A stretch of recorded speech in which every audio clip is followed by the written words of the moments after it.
자, 인베디드 시스템을 위한 전원회로 설계인데요. 이 과정은 이제 1일 과정으로 진행이 됩니다. 1일 과정으로서 진행이 되는데, 엄청나게 뭐 많은 이야기들이 할 거리는 실질적으로는 없지만, 전반적으로 정리를 하는데 굉장히 중요한 의미를 가지고 있다. 그리고 실제 개념 잡기가 쉽지가 않습니다. 처음에 초입자로서요. 그래서 이 과정을 한번 개설을 하기 위해서 만들어 봤는데요. 엔베디드 시스템 쪽에 국한해서 전원회로 설계를 어떻게 할 것인가에 대한 이야기가 나와 있어요. 그래서 이제 여기서 이야기가 될 것은요, 우리가 많이 쓰는 이제 DC-DC 컨버터라고 하는 거. 이것도 이제 방식이 좀, 두 가지 방식이 존재를 하는데요. 절연형하고 비절연형, 예, 이렇게 되는데 여기서는 절연형에 대해서는 설명을 하지 않고 비절연에 대해서만 설명을 드리고, 그리고 IC 레벨로 되어 있는 형태의 에, 회로상에서 이제 적용이 될 때는 IC 레벨로 일반적으로 하기 때문에 여기에 대한 이야기들을 하게 될 거고요. 그래서 이제 여기에서는 이제 승합형, 강합형, 그 다음에 음전압 나오는 벅, 부스트,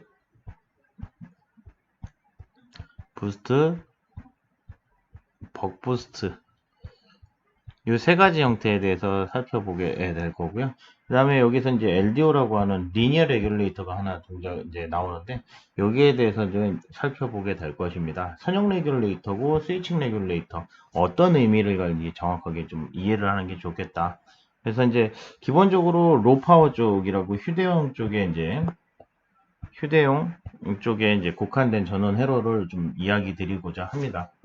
양이 많기 때문에요.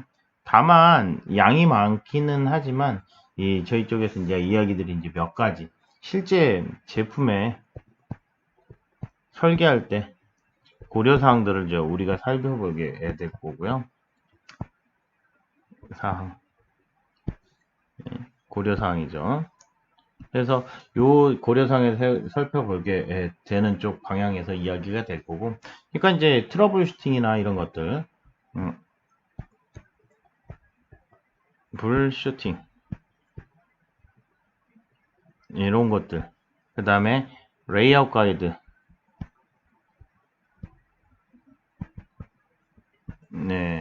그 다음에 이제 데이터 시트, 이런 관점에서 이제 살펴보게 될 것입니다. 그래서 이제 첫 번째로 이야기 나오는 건 전원회로인데요. 전원회로 분류에 대해서 지금 방금 살펴봤고요. 크게는 스위칭 쪽하고 리니어, 선형 레귤레이터, 이 두 가지 형태가 이제 존재를 한다. 그래서 이제 이야기를 할 수 있고요. 그래서 이 거기에 따른 분류들을 여기서 표현을 하고 있습니다. 그 다음에 이제 LDO에서도 이제 어떻게 만들어졌느냐에 따라서 두 가지 형태로 만들어지는데요. BJT하고 뭐 CFET 형태로 해서 두 가지 형태로 만들어지게 된다. 그래서 LDO를 이제 사용을 하게 되는데 왜 사용하는가 살펴보게 될 것이고요. LDO IC의 구성과 동작에 대해서도 살펴보게 되고요. 그 다음에 어떻게 동작하는지를 이해하시는 게 되게 중요하거든요. 거기에 대한 이야기들을 하게 되고, LDO 특성 파라미터가 어떤 파라미터들이 있는지, 어떻게 활용이 될 것인지에 대해서 또 살펴보고자 합니다. 그 다음에 이제 LDO의 트러블 슈팅, 동작이 안 될 때, 전압이 안 나타날 때, 그리고 전압이 불안정하게 될 때, 이게 실질적으로 이 LDO를 사용을 하게 되면은 동작이 안정적으로, 그러니까 전압이 기본적으로는 안정적으로 나타나게 되기 때문에, 근데 이게 뭐 리플이 발생을 하거나, 뭐 노이즈가 발생을 하는 상황이 된다고 한다면 요 회로 설계를 잘못하게 된 것이겠죠. 그런 것들에 대한 이제 이야기들이 좀 나오고요. 그 다음에 이제 루프 스테빌러티라는 표현을 쓰고 있는데, 여기에 이제 커브에스터를 잘못 쓰게 되면은 이게 불안정한 요소가 돼버리기 때문에 그 얘기를 하고 있고요.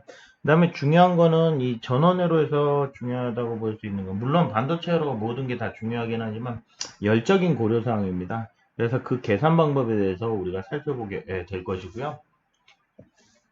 자, 그래서 이제 리니어 쪽, LDO 쪽에서는 그렇게 표현을 하게 될 거고, 스위칭 레귤레이터에 대해서는 이제 DC-DC 컨버터의 형태가 이제 얘기 드렸듯이 벅, 부스트, 벅 부스트, 이렇게 표현을 하게 된다고 말씀드렸는데, 요거는 이제 감압 형태, 승합 형태, 내가 준 전압보다 높게 나타나는 형태, 여기는 음전압이 나타나는 형태로 보실 수가 있고요. 그래서 이 세 가지 형태를 우리가 계략적으로 파악을 하게 되고, 토폴로지에 대해서도 우리가 이해를 하고, 이 전원회로의 실제 회로들은 되게 간단합니다. 다만 간단하지만 이게 해석하기가 쉽지는 않아요. 그래서 이제 그런 이야기들을 하게 될 거고요. 그 다음에 뭐 노이즈가 어떻게 발생이 되는지, 벅이나 이런 데에서. 그리고 뭐 중요한 거는 이제 DC-DC 벅 컨버터의 뭐 인덕터 볼테이지와 커런트 파형이 어떻게 되는지, 예, 그런 것들에 대해서 한번 또 여기서 표현을 좀 해놓게 될 거고요. 그 다음에 벅 계산식이나, 네, 부스트 계산식, 벅 부스트의 계산식, 이런데 좀 정리를 해보면은 전압, 전류, 파형들을 우리가 살펴보게 될 거고, 계산식들을 한번 살펴볼 거예요. 계산식. 여기에서 뭐 인덕터의 계산식도 존재하고 커패시터의 계산식도 존재를 하고 다이오드의 사양을 결정을 할 수도 있고요. 그래서 여러 가지 이제 이야기들이 이제 계산식들이 나오게 되는데요. 그걸 조금 간단하게 우리가 살펴보게 될 거고요. 그 다음에 IC 이제 실제 사용하는 IC들을 이제 기본으로 해가지고 분석을 한번 해볼 것입니다.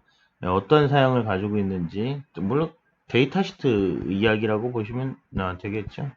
그래서 조금 뭐라 그래야 되나, 그 개념이 안 잡히는 분들을 위해서 이렇게 정리를 할 수가 있겠다, 말씀을 또 하나 더 드려보고요.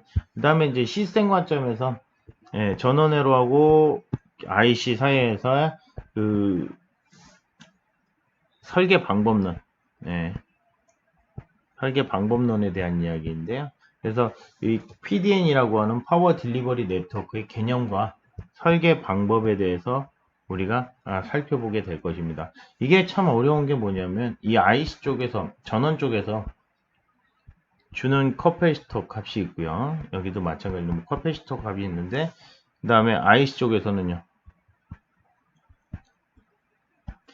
예, 이렇게 있는데 실질적으로 이제 이쪽에서 레코멘드하는 커패시터 값들, 그 다음에 이 IC 쪽에서 레코멘드하는 커패시터 값들, 실제 우리는 이걸 연결해서 써야 되기 때문에요.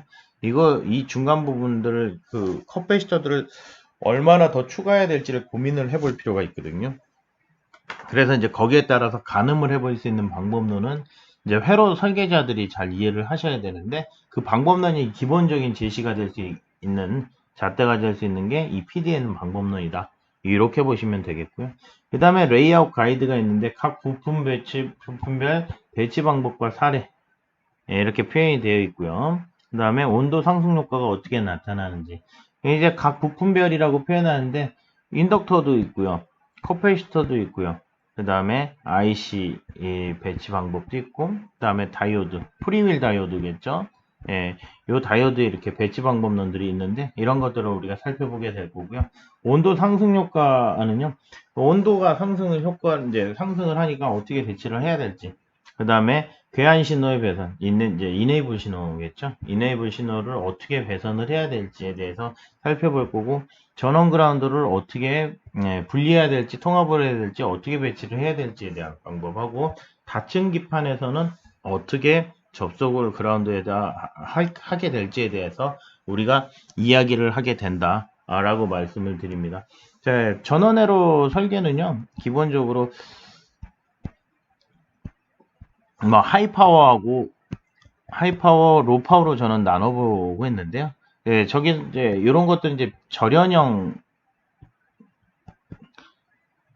DC-DC 컨버터에 대한 이야기라고 보시면 되겠습니다. 이게 굉장히 얘기가 많고요. 로파워 쪽에서는 말씀드렸듯이 우리가 이제 이야기하는 LDO, 리니어 선형 레귤레이터라고 하고, DC-DC 쪽에서 비절연형 타입이라고 보시면 되겠습니다. 요 이야기들을 우리 본 과정에서 이야기하게 될 것이고요. 그래서 거기에 대해서 개념을 잡는데 초점을 잡고 있어서, 수강 대상은 아마 1에서 3년차 언더 오는 입문, 잘 개념이 안 잡으시는 분들이 다 들으시면은 이제 굉장히 효과가 좋게 나타나게 되실 거고요. 처음에 이제 이렇게 잘 이해를 좀 해 놓으셔야 전체 시스템 설계 시에 애먹지를 않아요. 정확하게 알고 쓰시는 분이 이 전체적인 시스템 설계를 잘 할 수밖에 없어요. 항상 얘기 드리지만 그래서 개념 잡고 이게 실제 활용하기에는 가장 좀 좋게 과정이 만들어지지 않았나 생각이 됩니다. 여기까지 해서 인베디드 시스템을 위한 전원으로 설계 이해 과정 설명을 마치도록 하겠습니다.